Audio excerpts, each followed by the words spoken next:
Imagine a battlefield, a landscape of mud, blood, and the agonized cries of the dying. This was the grim reality of medieval warfare. On March 29, 1461, near Towton, England, two sides clashed in a storm of steel and fury. The Battle of Towton, a pivotal moment in the Wars of the Roses, left an indelible mark on English history. The conflict was brutal and visceral. More than just a battle, it was a massacre. When the snow settled, 28,000 men lay dead. The scale of the carnage was unprecedented in English history. The Battle of Towton was not an isolated incident. Across Europe, similar scenes played out with terrifying regularity. The impact of medieval warfare extended far beyond the immediate carnage of the battlefield. Entire societies were mobilized for war, their economies, social structures, and even their psyches molded by the ever-present threat of conflict.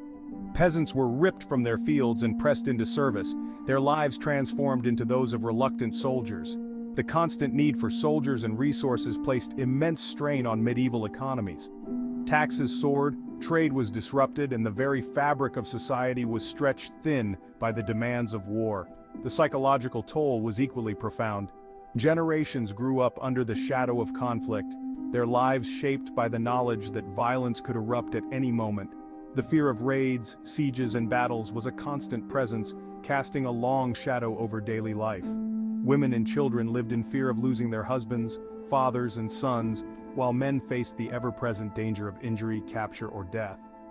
The psychological scars of war, both visible and invisible, ran deep within individuals and communities alike.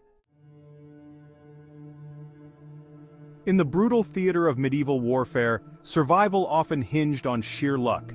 Medical knowledge was rudimentary at best, and the treatments available to wounded soldiers were often more terrifying than the injuries themselves.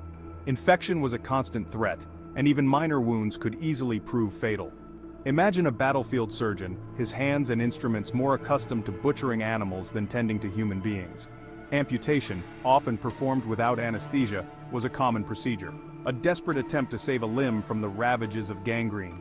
The screams of men undergoing such procedures without the benefit of modern painkillers echoed across the killing fields, a chilling testament to the horrors of medieval medicine. Crude painkillers derived from herbs and alcohol offered fleeting respite from unimaginable suffering. Many soldiers, their bodies ravaged by infection and their minds haunted by the horrors they had witnessed, succumbed to their wounds, their lives cut short by the inadequate medical practices of the time. Section 4. Clash of iron and will tactics and weaponry. Medieval battles were complex affairs, involving tactical maneuvers and a variety of deadly weapons. Armies had infantry, cavalry, and archers, each with specialized roles. Heavily armored knights faced challenges from new technologies and tactics. The longbow, powerful and accurate, could pierce thick armor. Gunpowder began to make its presence felt, marking a new era in warfare. Section 5. Agincourt, a slaughter in the mud. To truly grasp the brutal realities of medieval warfare, one need look no further than the Battle of Agincourt, fought on October 25, 1415. This legendary clash, immortalized in Shakespeare's play Henry V, pitted a small, outnumbered English army against a much larger French force near the village of Agincourt in northern France. The English, exhausted from a long campaign and weakened by disease, faced almost certain annihilation. However, under the leadership of King Henry V, they achieved an astonishing victory, decimating the French ranks. The battle was a testament to the effectiveness of the English longbow, which cut down French knights and men-at-arms by the thousands. The French, hampered by poor leadership, heavy armor, and a muddy battlefield that hindered their movements, suffered a catastrophic defeat. Thousands of French nobles lay dead, their dreams of glory swallowed by the mud and blood of Agincourt. The battle sent shockwaves through Europe, cementing England's military reputation and marking a turning point in the 100 Years' War.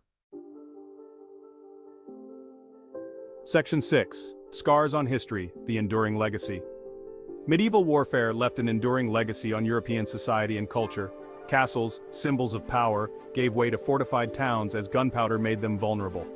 Professional armies with standardized weapons marked a shift from feudal levies.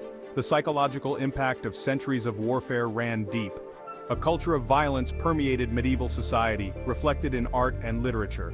The medieval period laid the foundation for the Renaissance and the modern world. The echoes of those ancient battles remind us of the enduring human capacity for both violence and resilience.